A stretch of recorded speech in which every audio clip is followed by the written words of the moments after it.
Vous présenter Bruno Marion.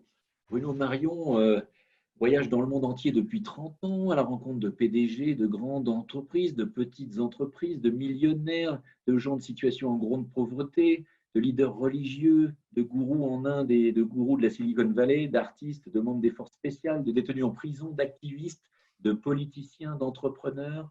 Et donc, voilà, il médite chaque jour. Il lit plus de 100 livres par an sur les dernières innovations scientifiques, technologiques, philosophiques et spirituelles. Il expérimente de nouvelles technologies de pointe. Il enquête sur les nouveaux modes de gouvernance. Voilà, il est prospectiviste, spécialiste des grandes tendances internationales et de l'innovation. Et voilà, je vais sans plus tarder lui parler la parole. C'est un spécialiste du chaos, des théories du chaos, et il vous expliquera certainement pourquoi le chaos est une bonne nouvelle. Voilà, je vais passer la parole à Bruno Marion. Merci Jean-Michel, bonjour à tous.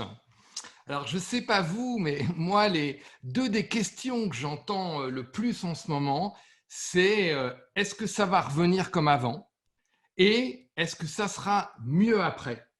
Alors ce que je vous propose, c'est d'essayer d'apporter une réponse à ces deux questions, ma réponse, en utilisant la grille de lecture des théories du chaos. Alors pourquoi des théories du chaos? D'abord parce que c'est une des grilles de lecture les plus récentes du point de vue scientifique, et aussi parce que, je vais vous le montrer, je crois que nous vivons dans un monde qui est devenu plus incertain parce qu'il est devenu chaotique au sens scientifique du terme. Alors, première question, est-ce que ça va revenir comme avant? Là, ma réponse, elle est très claire, c'est non. Ça ne va pas revenir comme avant pour une raison très très simple, c'est que ça n'est déjà plus comme avant. C'est-à-dire que nous avons passé un certain nombre de seuils. Je voudrais vous donner un exemple. Tout le monde parle du télétravail.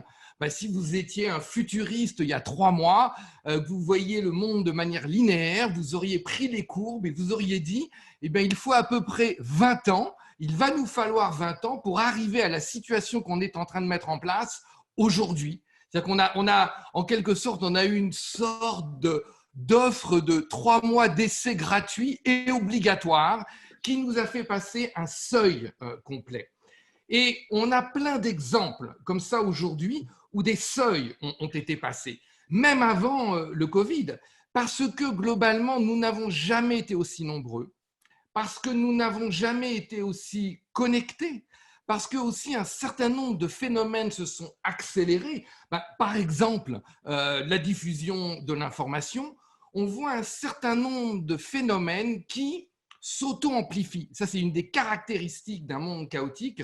On parle d'auto-amplification. On pourrait parler d'effet boule de neige. Une boule de neige, plus elle est grosse, plus elle grossit. C'est ce qu'on appelle dans les théories du chaos l'effet papillon. C'est-à-dire qu'aujourd'hui, un tout petit phénomène, les signaux faibles, par exemple, dont parlait Christophe, un certain nombre de signaux faibles deviennent significatifs et entraînent d'autres signaux, et peuvent entraîner des conséquences absolument incroyables.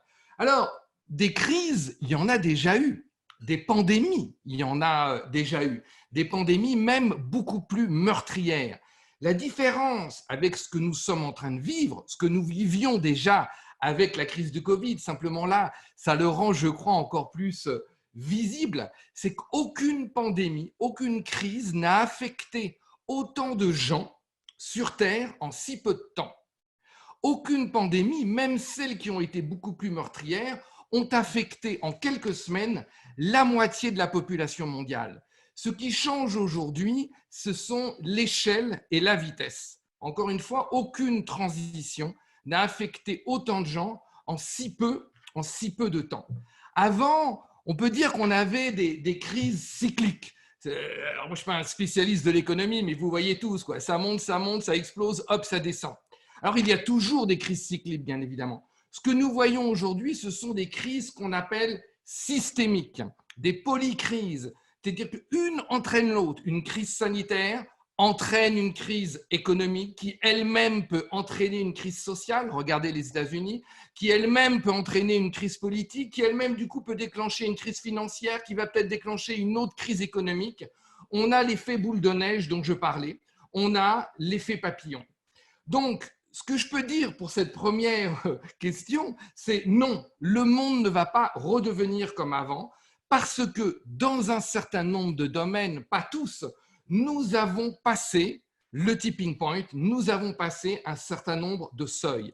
Et d'ailleurs, ce que je vous invite à faire pour voir si des signaux faibles, comme ceux dont on nous a parlé, moi j'ai pris plein de notes quand j'ai écouté Christophe, parce que j'entends dans ce qu'il dit que ces signaux faibles, en fait, intrinsèquement, sont eux-mêmes capables de déclencher d'autres effets.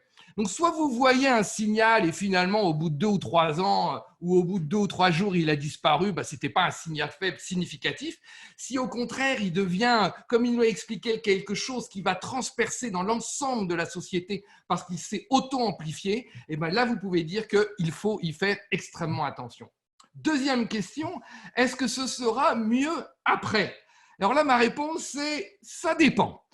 D'après les théories du chaos, une fois qu'on a passé ce qu'on appelle le tipping point, cet effet de seuil, en fait, il peut se passer que 2 choses. D'après les théories du chaos, ça c'est un point très important, c'est qu'on ne peut jamais revenir à l'équilibre d'avant, puisqu'on s'en écarte un petit peu plus à chaque fois. Eh bien, il y a 2 possibilités. Alors, il y a une mauvaise nouvelle et il y a une bonne nouvelle. La mauvaise nouvelle, c'est qu'il peut y avoir ce qu'on appelle un effondrement, un collapse. Et on voit, et je crains que nous allons voir, un certain nombre de choses, un certain nombre de sociétés, un certain nombre d'organisations, un certain nombre de modèles sociaux qui vont s'effondrer. L'autre possibilité, c'est la bonne nouvelle, c'est qu'il peut y avoir une émergence. Dans le premier cas, le système, ce que j'appelle le système, c'est un ensemble de trucs qui interagissent avec un autre truc, je sais pas, un pays, vous-même, votre société. Civilisations également peuvent s'effondrer, ou alors il peut y avoir ce qu'on appelle une émergence. Ça, c'est la bonne nouvelle. C'est-à-dire qu'à l'inverse de l'effondrement, on peut voir, et je crois que nous allons voir, et même nous voyons déjà, j'en ai parlé avec le cas du télétravail, nous voyons de nouvelles formes d'organisation sociale, citoyenne, de nouveaux types de sociétés, de nouvelles manières de s'adresser à ces consommateurs qui sont en train d'émerger. On parle de changement de phase, Edgar Morin parle de métamorphose. Encore une fois, dans les théories du chaos, on appelle ça une émergence ou une bifurcation.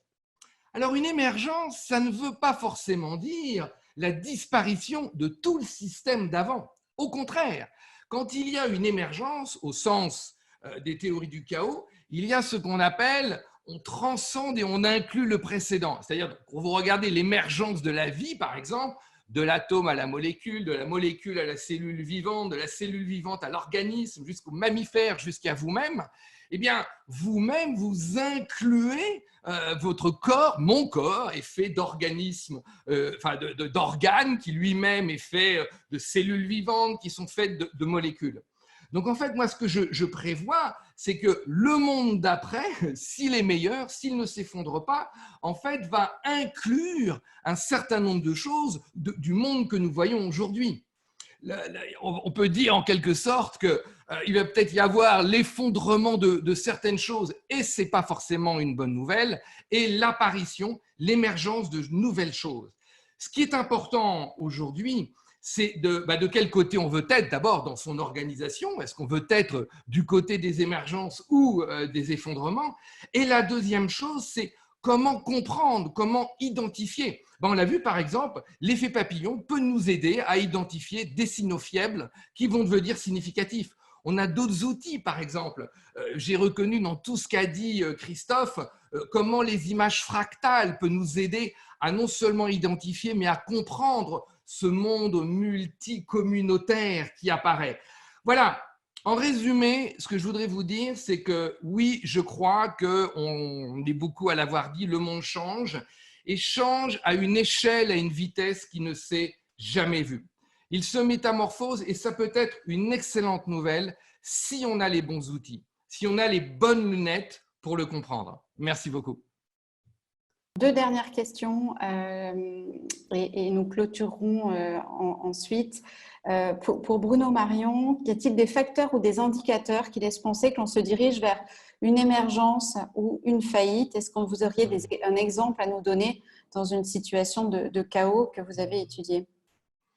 Alors, émergence ou effondrement, j'ai des bons jours et j'ai des mauvais jours. Les bons jours, je me dis, on va tous se réveiller un matin et se dire qu'on vit à 8 milliards ou plus sur ce petit point bleu au milieu de l'univers, et on va se dire, faut vivre ensemble, faut qu'on trouve ensemble comment avoir l'énergie suffisante et propre, et on va y arriver. Ça, c'est quand je suis dans les très, très, très bons jours. Et puis, j'ai des mauvais jours, et là, je me dis, c'est mort, c'est foutu. Rien qu'avec ce que nous a expliqué Benjamin, là, je vous ai parlé des phénomènes d'auto-amplification. C'est trop tard, c'est foutu. Le permafrost va fondre, donc ça va encore augmenter le réchauffement qui lui-même, voilà. Donc ça, c'est les mauvais jours.